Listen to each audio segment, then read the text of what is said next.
Hey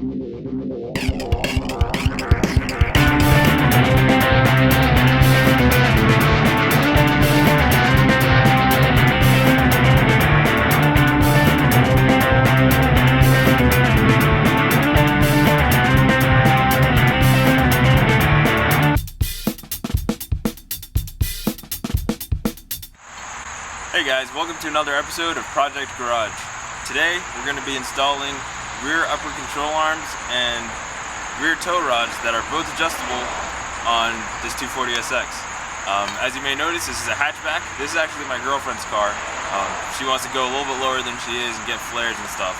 So we need to be able to adjust the suspension in the back. Why do you need to adjust these?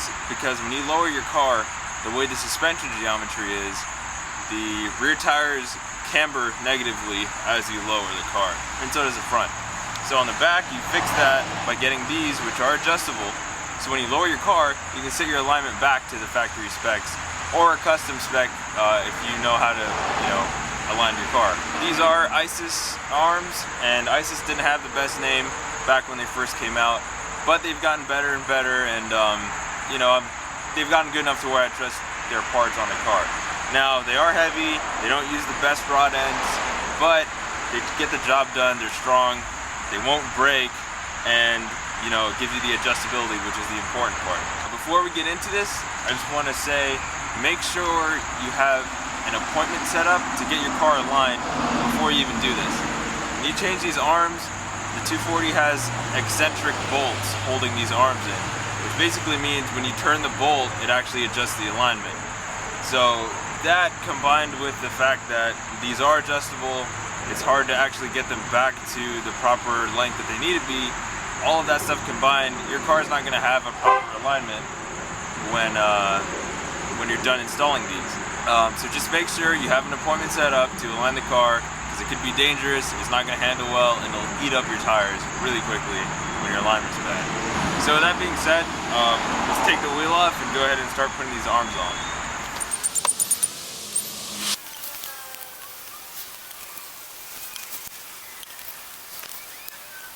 Do is go inside the car, and in your hatch you'll see this little piece right here. This will pop off and you'll see the top of your shock. Take this little rubber cover off, okay, and you'll see two bolts. You take those two nuts, take these two nuts off, and that'll loosen the top of your shock.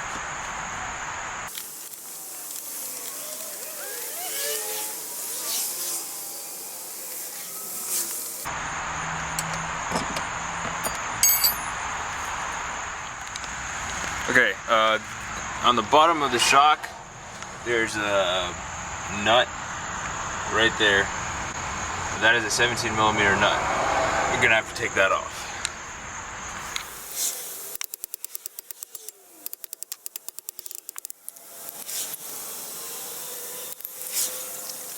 After you take that nut off, the shock should just fall down, and you should be able to just remove it completely.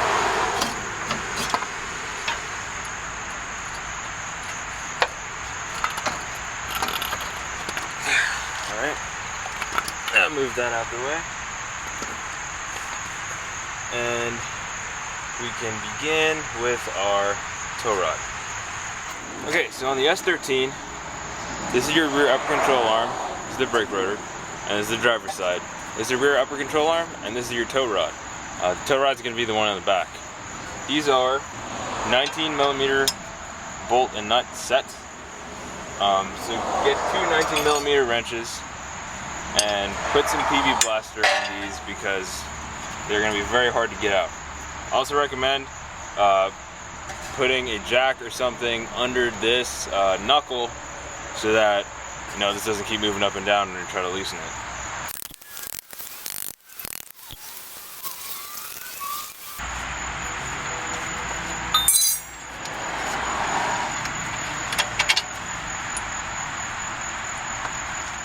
Okay, so this bolt and nut set is off.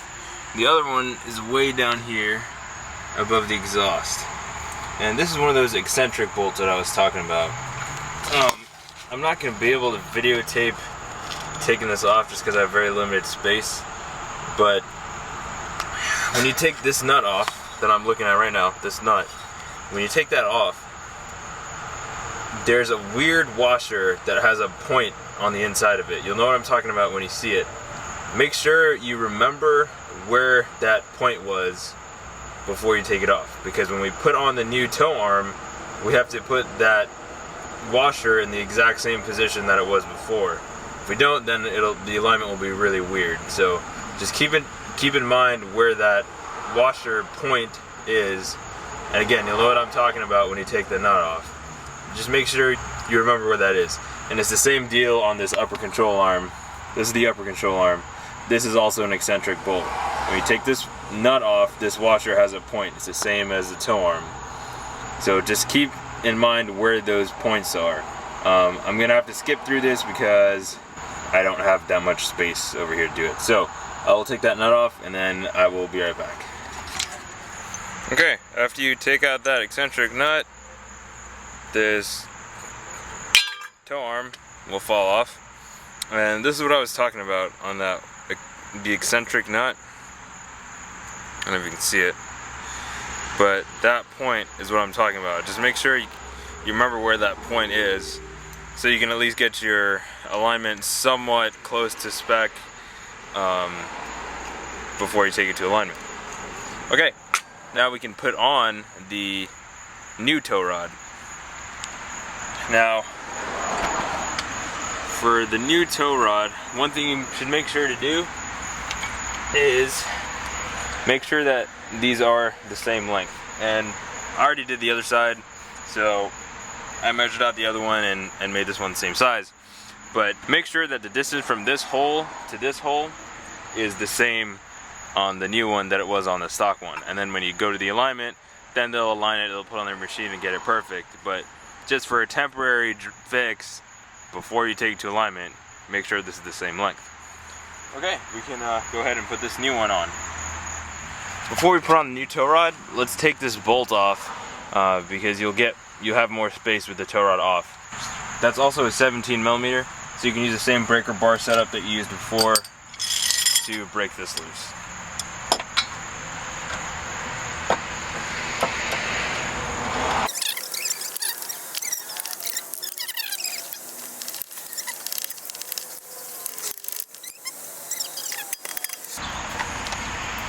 Alright, this is also an eccentric bolt. You can see the washer there.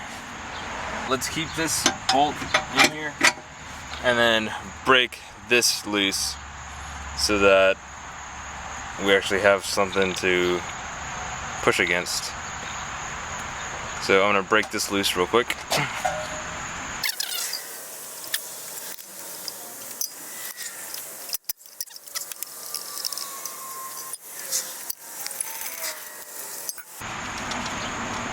Leather gloves are awesome. Okay, so I got this nut off. There it is. Okay, this is just a normal nut. I got that off. So now let's install the tow rod. I'm leaving the bolts in here just to hold the knuckle in place. Sorry, I can't really get the best angles here. I don't have much to work with right now. I'm in Maryland, so all of my cool stuff is not with me. Alright, anyway, just so you can know what you're looking at, this is the subframe right here. This is where the tow rod mounts, and then this is the other side of the tow rod. Make sure that your tow rod has these little things in them, because it will suck if they don't have them.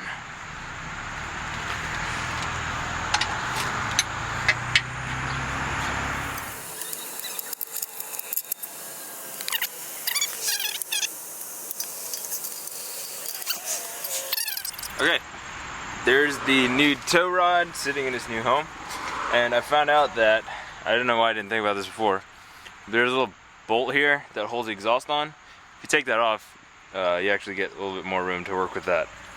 So that's on.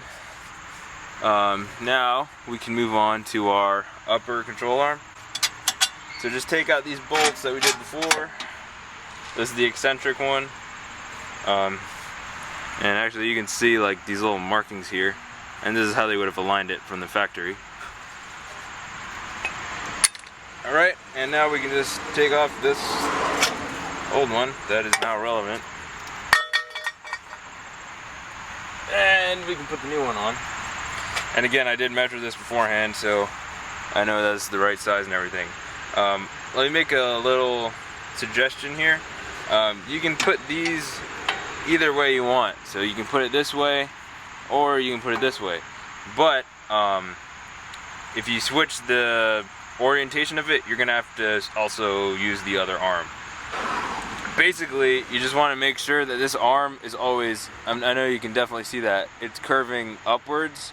You just want to make sure it's curving upwards. So whichever way you put it, as long as it's curving upwards, then it's good. I'm putting it this way because it makes it a little bit easier to take the shock off and put the shock back on and things like that. You just have more room to work with. So I'm going to go ahead and put this eccentric bolt. Ow. Okay, come on, let's get serious here.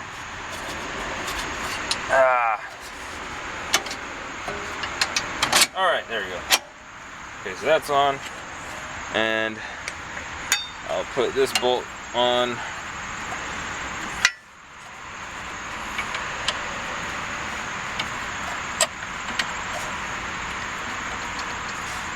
And you know, as long as you know your length is right, don't be alarmed if the bolts are hard to get in, because this is all moved right now from the position it was before. So this is on. I'm gonna again be lame and turn off the camera because again, I don't have space to work here. It sucks, I know. Anyway, I will be right back. Okay, so the upper control arm is now in. Here's the eccentric bolt right there. And that's pretty much it. Let's put the shock back on.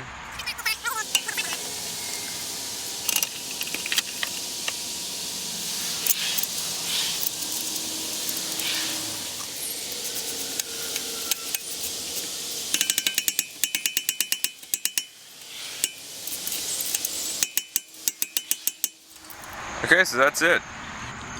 Here's our new adjustable tow rod, new adjustable rear upper control arm, and then the shock is just back where it was. I'm just gonna put the wheel on, but you guys already know how to do that. I really apologize for not being able to videotape everything like I usually do. I'm just running short on time and working space right now. But I tried to leave in there everything that's important. And that's pretty much it. And I'm just gonna stress this point again.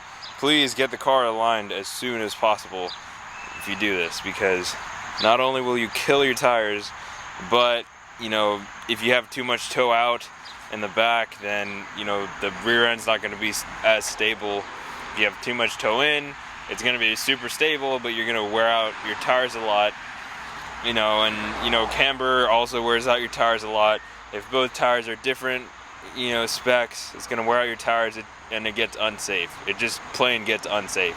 So please, as soon as you do this, get your car aligned the next day. But yeah, that's about it, guys. Thanks for watching. I hope you enjoyed the video, and there's more stuff coming. I know I'm putting flares on this car if they come in time. I have to leave to Tennessee in about 2 weeks. My girlfriend lives down here in Maryland, so if the flares come in time, I'll put them on and I'll do a little video on that. It'll be pretty simple. But yeah, that's pretty much it for this video. So now you know how to install some adjustable arms in the back. And I know I didn't use a jack stand in this video. That's just because I like to live my life on the wild side of things. But please use a jack stand. Don't be stupid like I am. Please use a jack stand. And that's about it, guys. I'll catch you in the next episode. Thanks for watching.